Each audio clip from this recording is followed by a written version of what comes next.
I came back here where I started because I will shoot my final Netflix special tonight.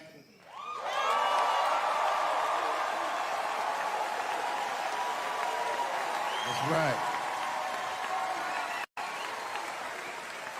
And after this shit, it's time to make America wait again.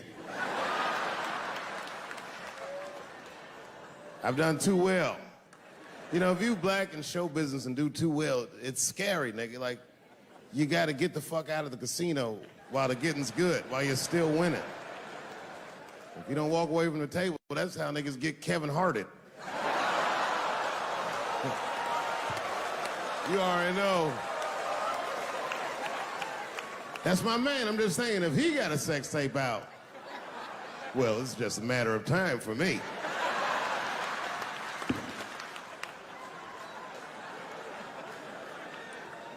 But you know why I be thinking sometimes I want to stop doing comedy? And you know, I don't want to sound like a braggart saying this, but the real, like, reason I want to stop is because I'm too goddamn good at it. I'm not even exaggerating. It's not exciting. Every night before I come out on stage, I'll be backstage like, I'm sure this is gonna go well. And it always does. I'm so good at writing jokes, and this is not even an exaggeration. I actually write jokes backwards. I will write a punchline with no particular setup in mind. I just put it on a scrap of paper, and I'll throw that scrap of paper in my fishbowl. I have a fishbowl in my house filled with random punchlines. And every once in a while, I'll shake the bowl, and I'll dig in there and just pull one out and see if I can make that shit work. And I picked one for this special. It's not an easy punchline to pull off. Are you ready? Yeah. Here it goes. The punchline is, so I kicked her in the pussy.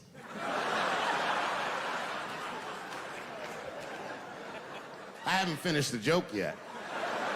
I just know whatever happens in the beginning of the joke, at the end of the joke, for some reason, I'm gonna kick somebody in the pussy. And it's going to be hilarious. And you know what's weird? I've always remembered a time when I wasn't. You know, when I was growing up, I was probably about 8 years old, and at the time, we were living in Silver Spring. Yeah. Yes. Common misconception about me in D.C., a lot of people think I'm from the hood. That's not true. But I never bothered to correct anybody because I wanted the streets to embrace me. As a matter of fact, I kept it up as a ruse. Like, sometimes I'll hang out with rappers like Nas and them, and these motherfuckers will start talking about the projects. Yo, it was wild in the PJs, yo. And I'll be like, word, nigga, word. But I don't know. I have no idea. My parents did just well enough so that I could grow up poor around white people.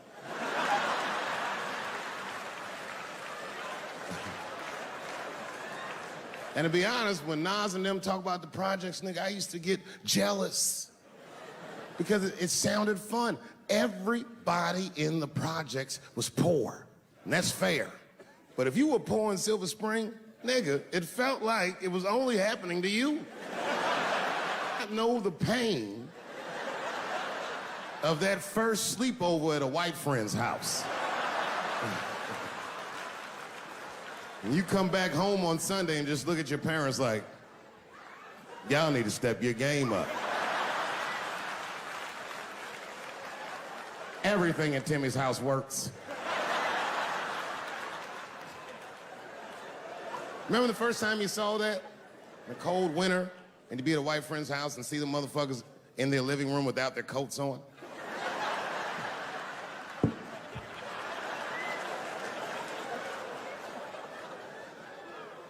Timmy was one of my first white friends, like, in my life, man. He's a good dude, too. He moved to Silver Spring from Utah, of all places. I guess his family was affiliated with that Mormon church they got down there. And me and him used to hang out.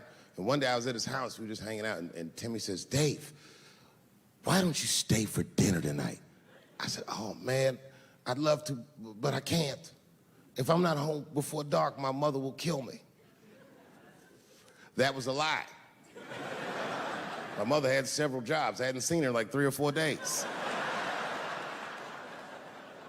At that point in my life, it was my experience that white dinner wasn't delicious.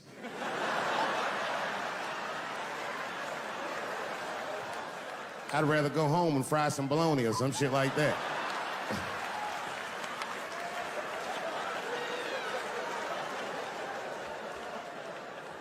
But then old Timmy threw me a curveball I wasn't expecting. He said, it's too bad you can't stay, Dave, because Mom made stovetop stuffing. I said, what the fuck, stovetop? Well, hold on, nigga, let me make some phone calls real quick. I had seen that commercial so many times, I had dreamt of getting my hands on some of that stovetop stuffing. And finally, I met a motherfucker that actually had a box of stovetop in the house. I couldn't miss this opportunity, so I pretended to call my mother. And then I came back and I said, Timmy, you're not gonna believe this great news. Mom said I can stay. And he said, fantastic. He said, why don't you come with me and we'll help set the table and then we can say the blessing. I had no interest in setting this motherfucker's table or saying these crazy ass Mormon prayers. I just wanted that goddamn stuffing. My hands first. My plan was simple. Wash my hands slowly, and by the time I'm done, the table will be set, the blessing will be said, and all that there will be left to do is eat. Went to the bathroom. I washed my hands very slowly. I must have been in there for about 10 minutes. And suddenly, one of his mothers came to the door.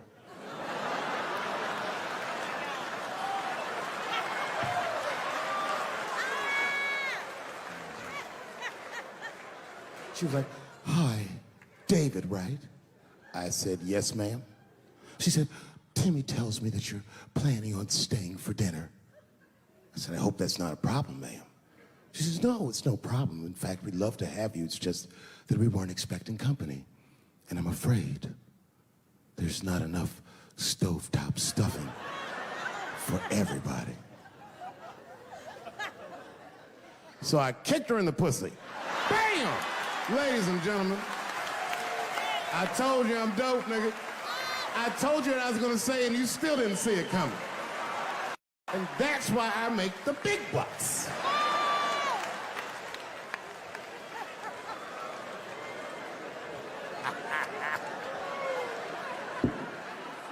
Oh my God. But there's a more important reason that I would stop doing comedy right now. And this reason is the real reason that's been percolating, and it really is the crowd, not you. I'm talking about the crowd on the big stage. It's too hard to entertain a country whose ears are so brittle. Motherfuckers are so sensitive, the whole country is turned into bitch-ass niggas.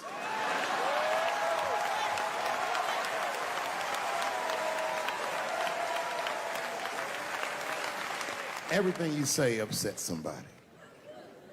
You know, I can remember when it all started. It was when I was doing Chappelle show. When I was doing Chappelle show, I used to do the show, and then on the weekends I do like concerts and shit like that. So I'm doing a concert, and there was a couple in the front row, beautiful couple. The wife was obviously Asian. You could see it in her face.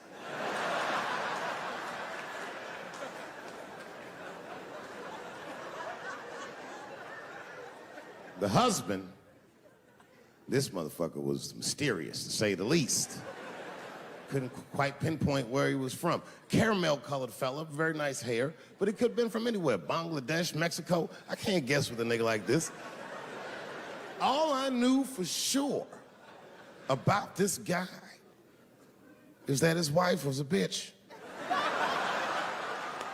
I could see that in her face, too.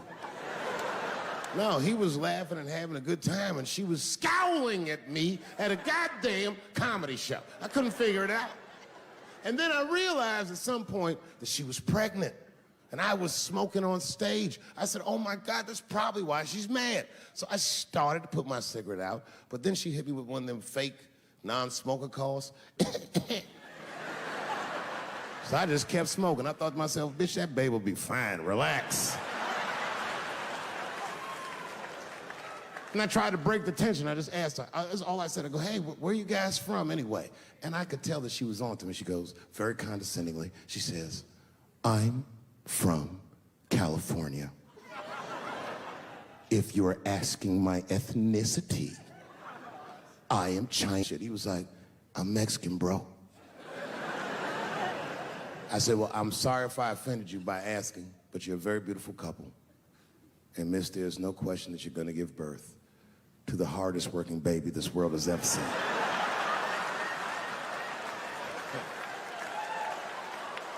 That's not a bad joke. She got very upset. She got up to leave immediately, but she didn't just leave. She had to take one last dig at me on the way out. I will never buy one of your fucking DVDs again, Dave Chappelle. I said, ma'am, with all due respect, Chinese people don't buy DVDs.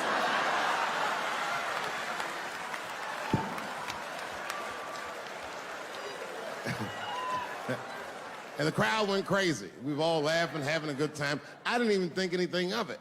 And then just 3 days later, this lady sends a fucking letter to my promoter telling him not to book me for shows anymore because I was, quote, racist, and I'm quoting her, insensitive to the nature of my interracial marriage. I was like, word, bitch, I was.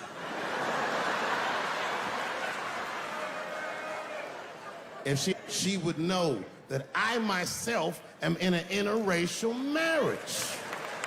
That's right. In fact, my wife is Asian too. Surprise, bitch, I'll see you on Thanksgiving.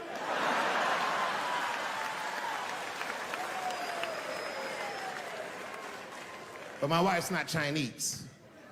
She's Filipino. That's right, that's right. And our kids are Puerto Rican somehow, so there you go. But I don't give a fuck about interracial marriage. In fact, you know what? My mother is half white. A lot of people don't know that. Well, all right, you were a little too excited, but okay. A lot of people don't believe me when I say that, but it's true. You can't tell looking at me, but if I grew my hair out, you would think you was at a fucking Cat Williams concert. My shit is beautiful. But motherfuckers are just taking it too far. I don't know why or how everybody got this goddamn sensitive. You know who hates me the most? The transgender community. Yo, yeah, these motherfuckers. I mean, I didn't realize how bad it was. These motherfuckers are really mad about that last Netflix special.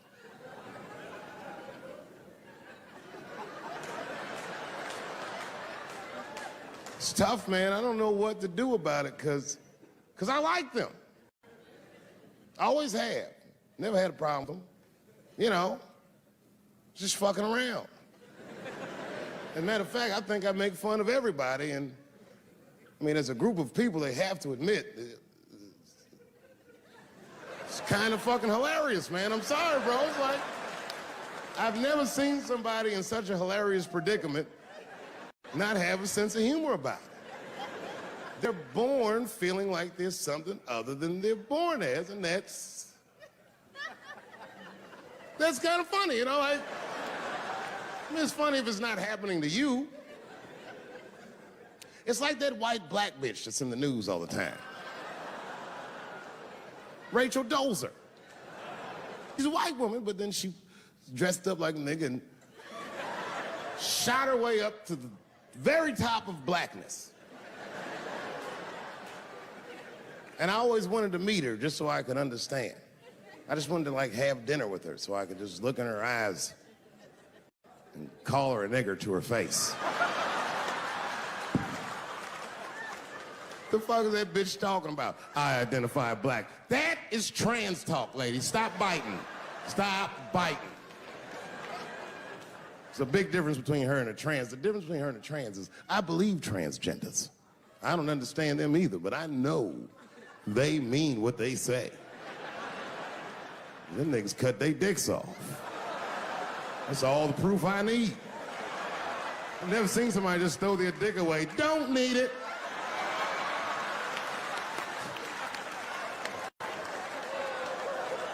I don't understand, but I believe you and I support your decision, motherfucker. But how far is Rachel willing to go?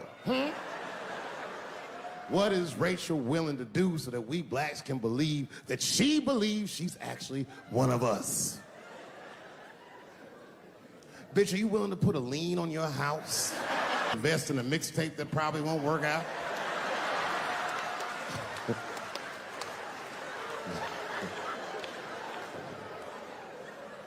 She didn't even change her name. Didn't even change her name. Her name is Rachel. I can't believe in that name. If you want my support, you're gonna have to change your name to the blackest shit I've ever heard. Bitch, you're gonna have to change your name to Draymond Green. I don't know a blacker name than that. That shit is black on paper. If you type Draymond Green into Airbnb, that shit will log off automatically.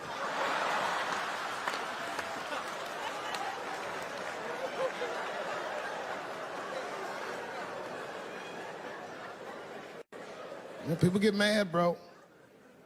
People get mad about everything I say. I was doing a show. I was in Portland, Oregon, and I was checked in a hotel under the name Charles Edward Cheese.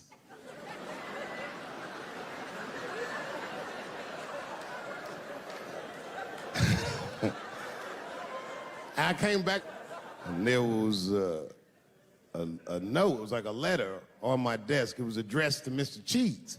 So obviously, I'm going to assume that whoever wrote this letter must be an intimate friend of mine. This is not some kind of name that a person would just guess. But then I open the letter, and it turns out I don't know this person at all. It's a fan letter. You know, I'm not even used to the idea that I have fans, but I'm grateful for it. And even though I'm grateful for fans, I don't read those letters. Be nice if I did, but realistically, it's like, what am I, Santa Claus, nigga? I don't have time for this. Like, got shit I want to do. I'm trying to chill. Read all these dreams and wishes from strangers, but I read it. I'd already opened it. So I just read the whole letter. And you know what, man? Whoever wrote this letter truly loves me. I mean, they were really fucking nice in the letter. And then they described to me what it was like to come to the show, how excited they were, how much fun they were having.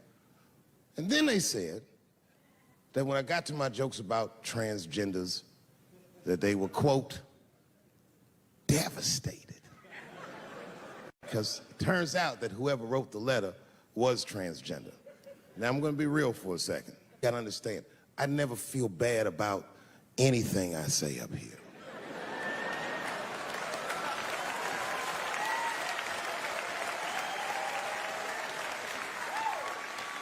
And I would never admit this to you if I hadn't locked your phones up. But it was the weirdest thing. Like, when I read this letter, this shit made me feel bad. I didn't feel bad about what I said, you understand? I felt bad that I made somebody else feel bad. To be honest, I don't even know what I said that upset that person. I have so many transgender jokes.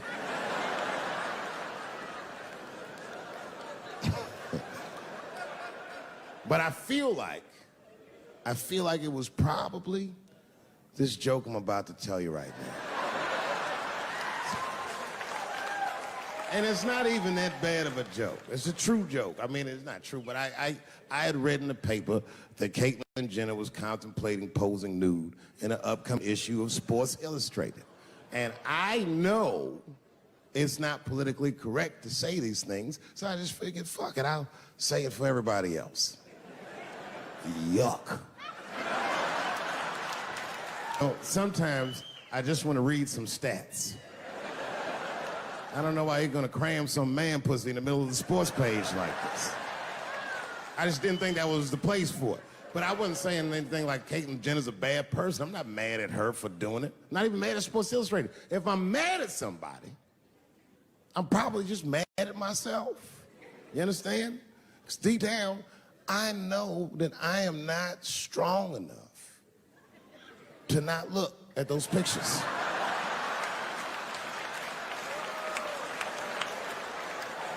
And I don't think I'm ready to see what she's trying to show me. So Caitlyn, goddamn it, if you go through with this thing, bitch, you better go hard or go home. I want you to go all the way. Hustler style. Do you know what hustler style means, miss? That means spread the lips.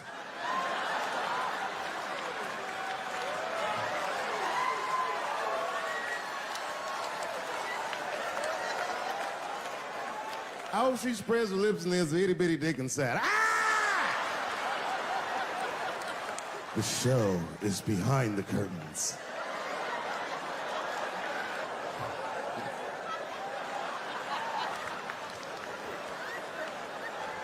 I don't know what I said that upset that person. But I'm gonna tell you something. When I read that letter, and the moments after I read it, I did something that many black men in America do not have the time or the money to do. I thought about how I felt.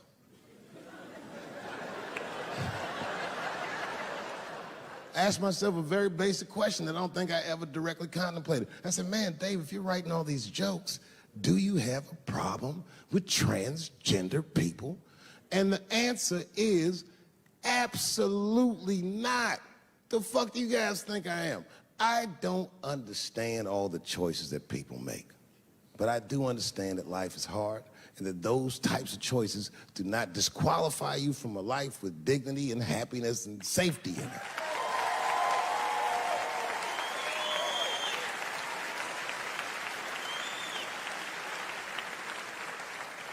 But if I'm honest,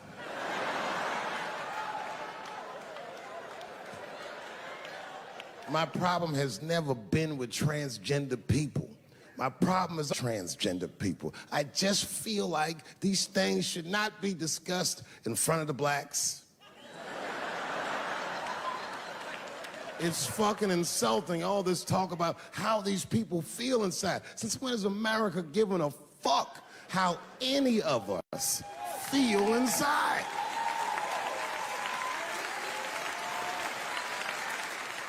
And I cannot shake this awful suspicion that the only reason everybody is talking about transgenders is because white men want to do it.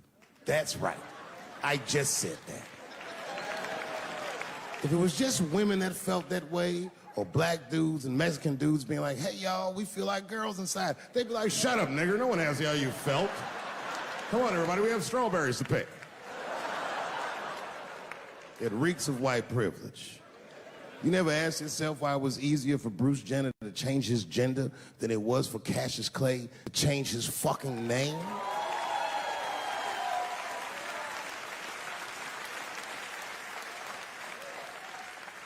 And if I were to be brutally honest,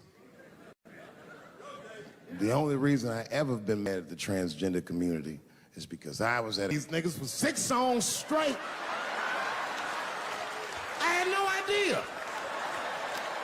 And then the lights came up and I saw them knuckles. I said, oh no! And everybody was laughing at me. Hi, world star. I said, why didn't you say anything? And then I heard that sultry voice. I didn't say anything, Dave Chappelle, because I was having a wonderful time. And I wasn't sure how you'd feel about it. I said, you knew how I'd feel. And she said, I'm going home. I don't want any trouble from you. I said, home? It's only 2 songs left. I mean, we might as well finish tonight. And we ended up having breakfast together. Oh, grow up. That doesn't make me gay. I just titty fucked her. His titties are as real as any titties in L.A. It's 2 o'clock in the morning. I was just borrowing a little friction from a stranger. Whoops.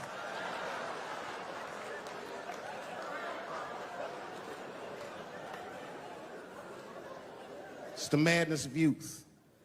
It's types of mistakes that a man makes when he's young. I wouldn't even know that it's necessarily a mistake. It was a wild night out.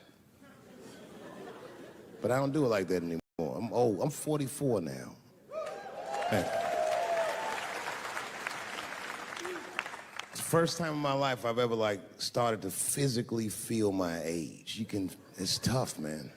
You know how I know I'm getting old? This is embarrassing, but I was in my hotel room. I'm not gonna lie, I was jerking off, and I was really sweating it out. And this is when I knew I was old. I just gave up in the middle, like nothing even happened.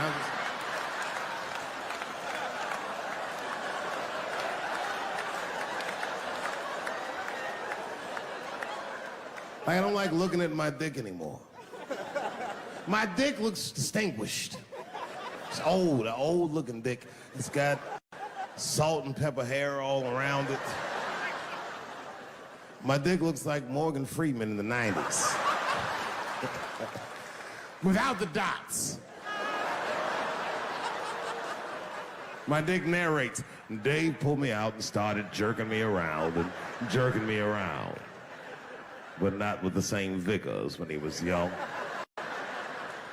He and I both knew nothing was... I see my age in my children. I came home from the road. This is not long ago. I've been gone for, if you can picture, I was gone for weeks and weeks. And when I came back, nobody was home. Now, one person in my family thought that maybe I'd like to see them when I got back. They knew when I was coming back, but they just weren't home. And that shit was a wake-up call. You know, when my kids were little, and the tour bus would pull up to the house, these motherfuckers would spill out. Dad is home, hooray! And they'd hug me and kiss me, and then as the years went on, they'd get less interested. Hey, everybody, look, it's Mr. Promises back from the road.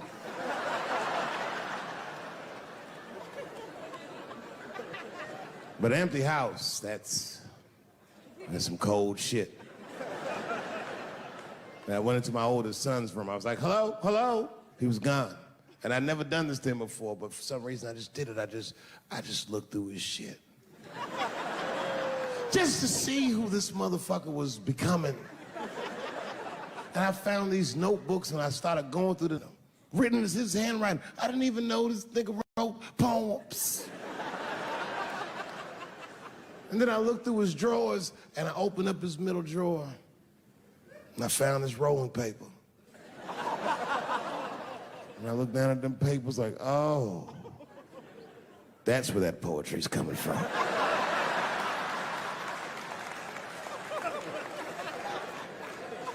And that shit broke my heart. I mean, I smoked weed, but I mourned my son's innocence. And I cried a little bit. And I took his papers upstairs to my room. Rolled some weed that I'd hid from the family. And I got really high. And then I got paranoid, so I put his papers back how I found them. So he wouldn't know what I was up to. This nigga won't even know that happened until he sees the special. Yeah, nigga, I found your papers. He's a cold motherfucker. Let me tell you, this kid is only 16 years old. Listen to what he did to me. This motherfucker calls me up in the middle of the night. It was 1 o'clock in the morning. He goes, Dad, don't be mad. I knew something was, what's going on? He said, listen, I'm fine. And don't forget, you told me to do this. I'm at a party, and my designated driver had too much to drink. And me and my friends need you to come pick us up. I said, Jesus Christ, it's 1 o'clock in the morning, nigga. I am shit-faced.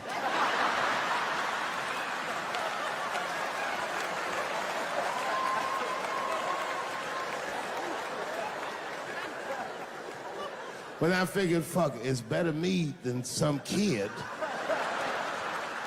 I might as well roll the dice and go pick my nigga up. I said, all right, I'm coming to get you. Just give me the address and I'll be right there.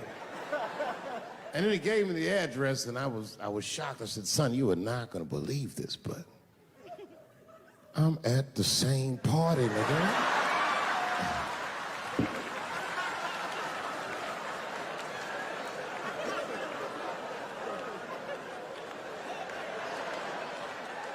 They grow up fast, don't they? Can I ask you a weird question? I want to make you feel uncomfortable. You don't have to answer it, and if it doesn't go well, we'll just edit it out anyway. Is it weird to be the only white people in a row?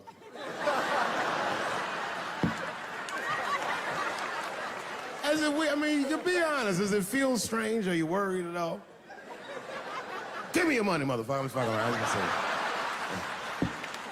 This guy got ice in his veins. He didn't even buckle. You know, like many black men my age, the first time I voted was 8 years ago. Right. I saw Obama on TV. I said, oh, I'm voting for this nigga. I remember the day I voted for Obama. I voted in Ohio, and my vote matters in Ohio.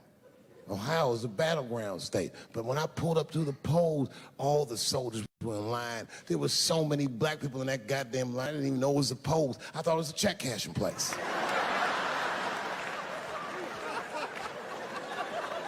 We were hugging each other, and old people were singing hymns and spirituals. J Verdict times 10 or some shit. I've never seen black people that happy. 8 years later, I'm pulling up to the polls again. This time, I'm driving a brand new Porsche because the Obama years were very good to me.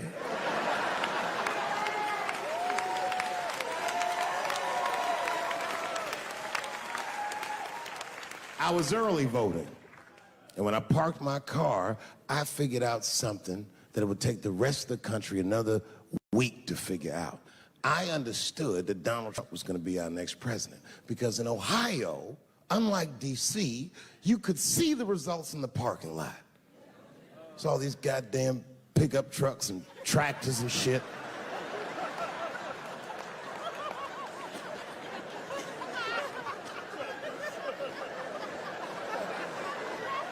And then I walked up and I saw a long, long line of dusty white people.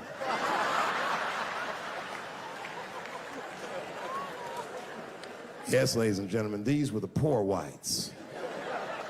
And I must tell you, I've never had a problem with white people ever in my life.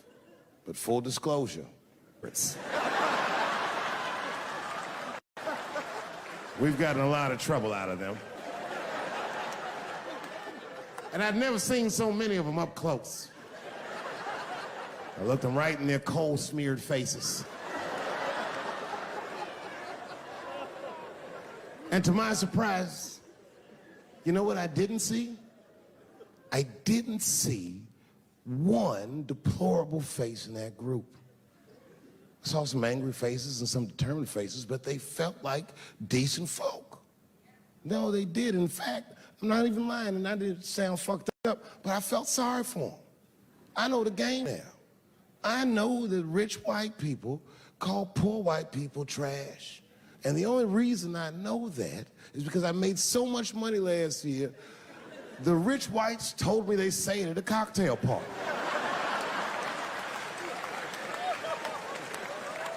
And I'm not with that shit. And I stood with them in line like all of us Americans are required to do in a democracy. Nobody skips the line to vote. And I listened to them. I listened to them say naive, poor white people things. Man, Donald Trump's gonna go to Washington and he's gonna stand there thinking to my mind, you dumb motherfucker.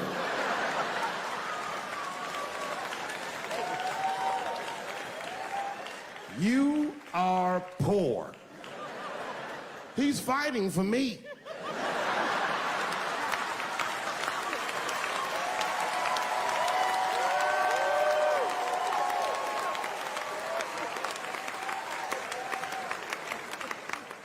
And they all looked at me. They could tell who I was voting for just as easily as I could tell who they were voting for. But do you guys know what we all had in common? Not one of us, not a single one of us, looked like we felt good about what we had to do in that booth. We were just doing our goddamn duty. Yes, I voted for Hillary Clinton. Of course I did. I voted for her because I liked what she said vastly better than I liked what he said. But to be honest with you, at that point, that shit was like watching Darth Vader do the I Have a Dream speech. That bitch is mean as hell. She'd already Karate Kid swept Bernie Sanders' legs from underneath him. Boy, it was hard voting for that shit. But it was the lesser of the evils. I know you were a Clinton supporter, Miss I am sorry for her, but it didn't feel as good as it should have. She was gonna be our first woman president. They were gonna make coins out of this bitch.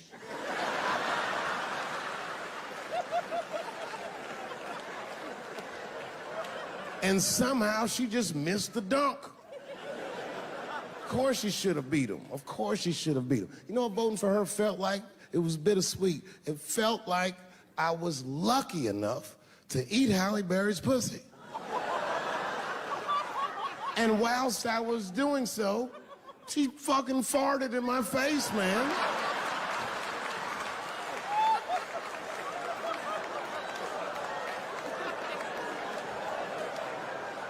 And you understand, I'd still do it. But boy, I wish she didn't fart in this great nation's face. I voted that day, and then that same day I flew to New York City. I had work.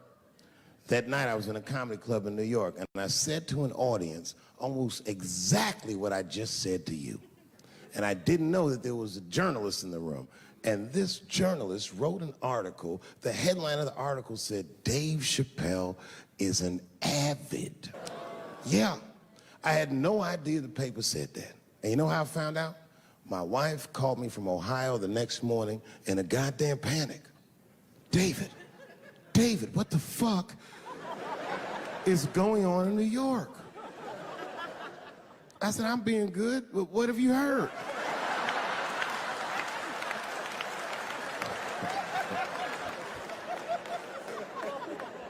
And my wife said, the paper is saying that you're a Donald Trump supporter. I was like, whew.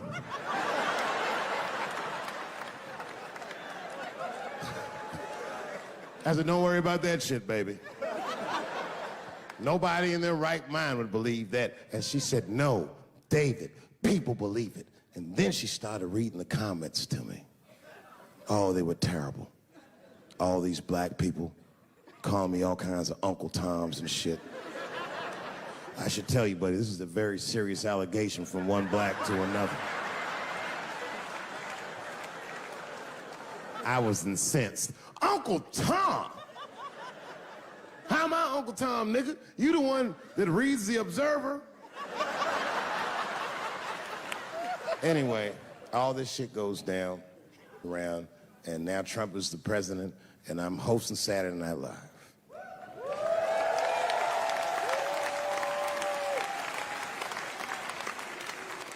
And I didn't really prepare my monologue. I just kind of winged it. And at the end of the monologue, I don't even remember what I said. I said something like, you know, fuck it, like we're historically disenfranchised, and we're gonna give him something about we're gonna give him a chance if he gives us a chance. I don't know what I said, but whatever I said, I really wish I didn't say that shit. It was not worth the trouble. Now I walk into the barber shop and all them black people just be looking at me like, yo, Dave, what's up with your boy? Yo, nigga, yo! Not my boy. Because I don't care if you're a Republican or Democrat, if you support him or not, any objective person is going to have to admit that this motherfucker is having a terrible go of it. It really is. We've had presidents before that have done bad jobs, but this shit is worse than a bad job. It's scary to watch.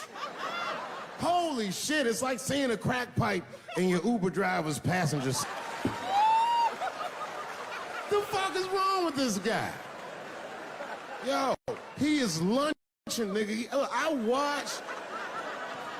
watched Donald Trump in a press conference, and this motherfucker had all the media gathered, and this nigga literally asked the media to their face to stop finding shit out. I was like, yo, this motherfucker is bugging. And then, I'm not even making this up, his lips started sweating. His lips. Have you ever seen a motherfucker's lips sweat? What the fuck is wrong with this nigga's lips? It's like if you're on a plane, right? You ever been on a plane? I get scared to fly. I do it all the time. I be scared on there. And sometimes the plane will hit turbulence. And then I get nervous. But I always look at the flight attendant, and she looks calm, and it makes me feel calm. But if that bitch's lips were sweating, it's terrifying. Like, yo, nigga, why are your lips sweating? What do you know? And then, I'm not even making this shit up. This motherfucker grabbed the podium, he goes, you don't know how scary the things I read in my briefings are. What's that, bro? That's bad leadership. Even as a parent, you think I'm gonna sit my kids down? Hey, little man, come here real quick. I just wanna holler at you for a second. Yo, I'm 3 months behind on the rent, nigga, and I am worried. Very worried. Go to school and have a productive day, nigga. I was just thinking out loud, getting some shit off my chest. Like, what the fuck are you doing, bro? This is bad, man. Jesus Christ. All this motherfucker's ideas sound like high people ideas. Like, he doesn't think these things through before he tells us. He just tells us what he's thinking as soon as it occurs to him. This shit sounds nuts. I'm gonna go to China, and I'm gonna get those jobs from China and bring them back here to America. For what, nigga? So iPhones can be $9,000? Leave that job in China where it belongs. None of us want to work that hard. What the fuck is he thinking? Because I don't want to make them shits. What the fuck are you doing? Stop trying to give us Chinese jobs. I am going to bring back coal. Coal? I'm not even exaggerating. I have never in my life even seen a fucking lump of coal. I honestly don't even know what coal is for. If you're gonna have motherfuckers digging around in the dirt looking for shit, find me some truffles, nigga. That's what I'm about. And these truffle prices are getting out of control. If it gets any worse, I'm gonna be back down to regular butter like everybody else. Terrible, terrible job. This motherfucker hit North Korea with rap battle threats. Fire and fury, like, yo! Yo, what are you doing?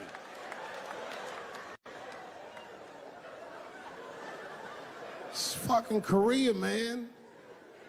Kim Jong-un is a scary motherfucker. He might be as crazy as Trump. Some scary shit. And if you one of them naive motherfuckers that thinks that a war with Korea is gonna be easy, then you don't play Call of Duty at 3 a.m. like I do. Because that's when the Koreans play. Fucking 8-year-old Korean kid took out my whole goddamn platoon last night.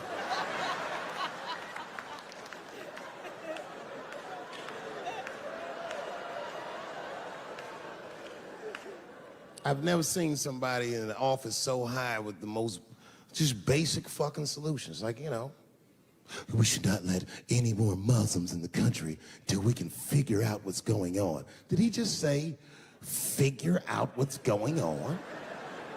Who doesn't know how to do basic math? Let's count it out, okay? There's been 17 mass shootings in the United States. 4 of them were done by Muslims. None of those 4 Muslims were from any of the 7 countries in your stupid ass original band.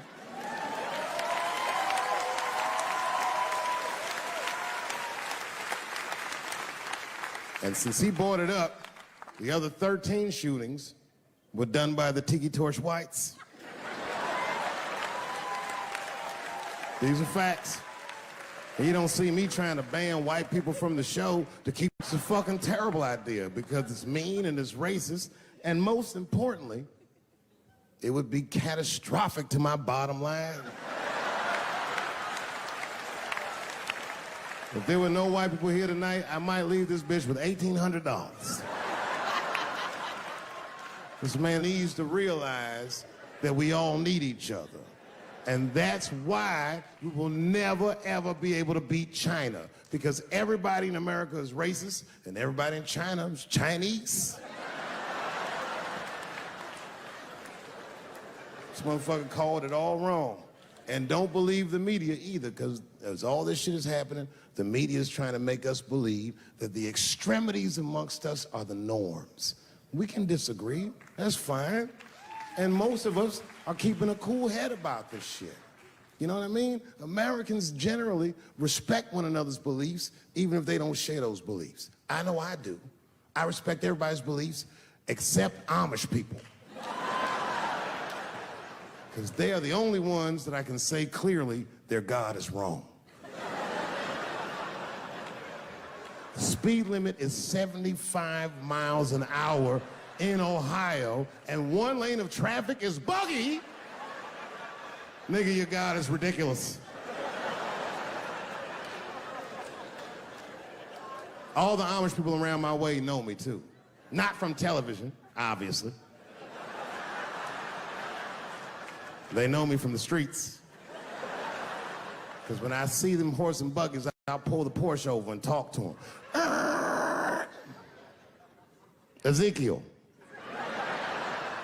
Ezekiel, are you sure that God doesn't want you to have any of this technology or this energy? Huh? Huh? I can't hear you, nigga. Let me turn this air conditioner off. What did you say? And them niggas be like, get away from me, ye.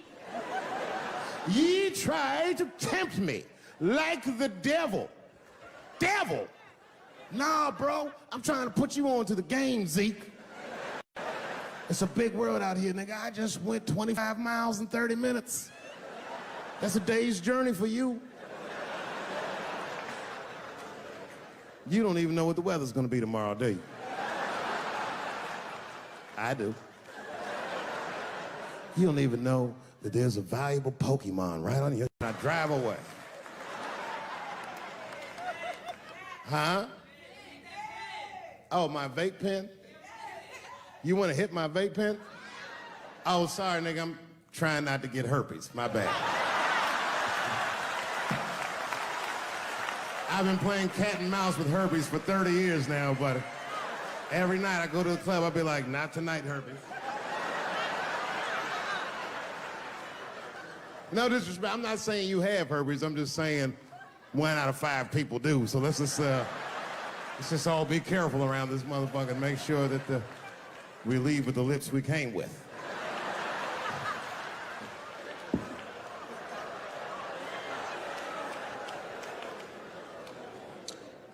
Sometimes I think that the media is hard on Trump, because I'll see shit that they get on him about that doesn't seem bad to me. I mean, a nigga got on Trump about not staying in the White House enough. Who gives a fuck? This motherfucker was rich. Used to shit in a gold toilet. It's true. I don't know if you've ever been to the White House. It looks like a very nice place to work, but I wouldn't want to live in that Scooby-Doo ass house either. That shit's terrifying looking. Imagine you trying to jerk off.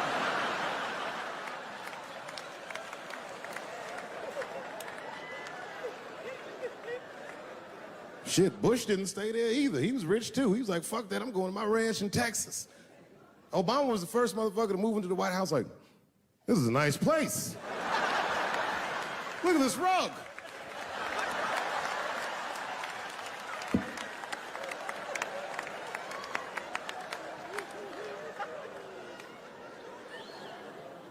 The media got on him about putting Jared Kushner in his cabinet, and I didn't think that that was the worst thing he'd done. I mean, it was still early, and I mean, it's not unprecedented. Kennedy had his brother as the attorney general, right? And this motherfucker's a Washington outsider. To be honest with you, I'd probably do the same thing. As a matter of fact, I do. You think I go to a Hollywood meeting with all them white folks by myself? I bring my nigga Mac Mittens from the streets. I don't even know his real name. Everybody just calls him Mac Mittens.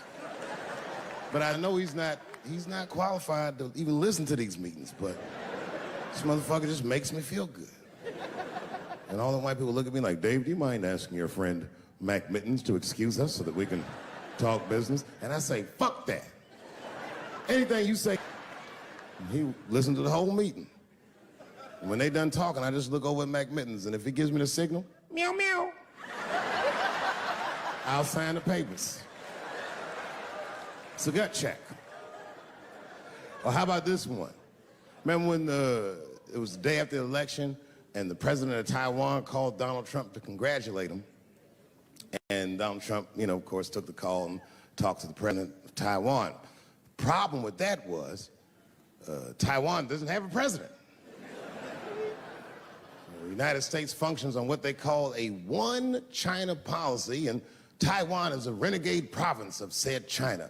And Donald Trump didn't know that and picked up the phone and started yammering away, and the media ate his ass up. And I'm not gonna lie, I was laughing like shit. I was like, oh shit, this dumb motherfucker is in trouble. And then that night I was in bed drifting off to sleep, and then I had to admit it to myself. I was like, I didn't know that shit either.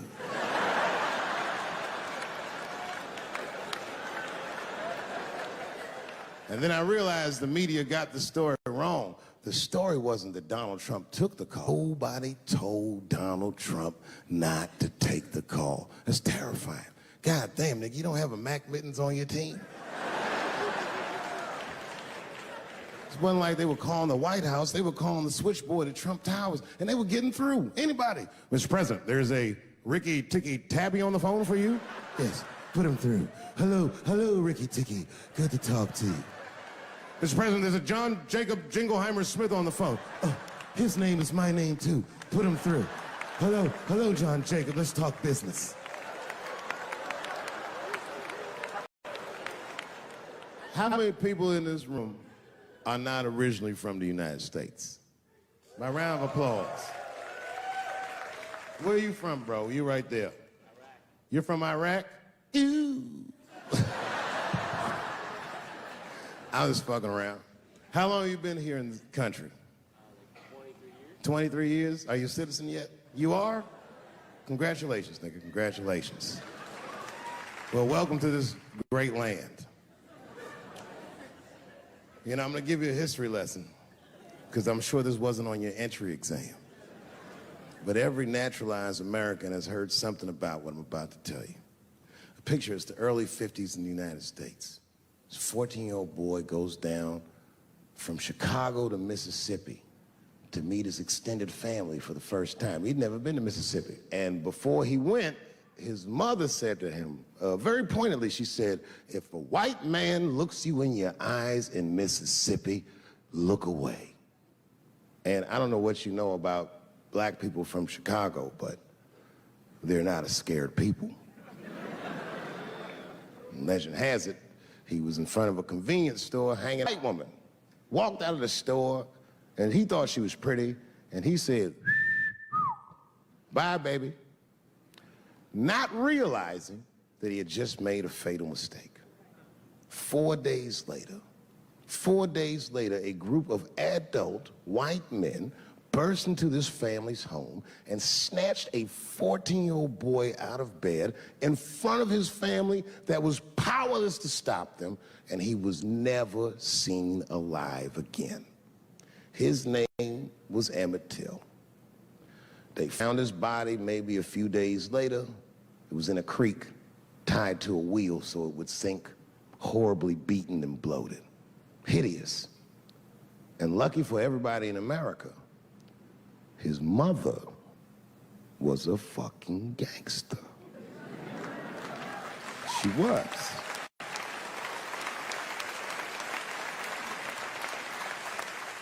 If you can imagine, in the very midst of a mother's worst nightmare, this woman had the foresight to think about everybody. She said, leave my son's casket open. She said, the world needs to see what they did to my baby. And every publication here in the United Times had this boy's horribly bloated body on its cover. And if our civil rights movement was a car, this boy's dead body was premium gas. This was a very definitive moment in American history where every thinking and feeling person was like, ugh, we gotta do better than this. And they fought beautifully, and here we all are.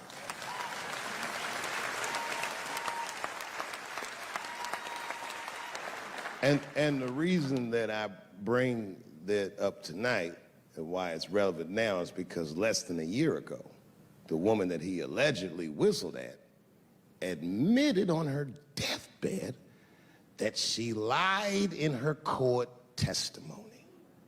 And you can imagine when we read that shit, we was like, ooh, you lying ass bitch. Was furious. But that was my initial reaction. And initial reactions that we all learned as we get older are often wrong or more often incomplete. They call this phenomenon standing too close to an elephant. The analogy being that if you stand too close to an elephant, you can't see the elephant. All you see is its penis-like skin. And give it a better look. And on stepping back and thinking about it for a few moments, I realized that it must have been very difficult for this woman to tell a truth that heinous about herself at any point in her life, even the very end. And I was grateful that she had the courage to tell it before she left this world, because it's an important truth and we needed to know. And I said to myself, well, thank you for telling the truth, you lying ass bitch.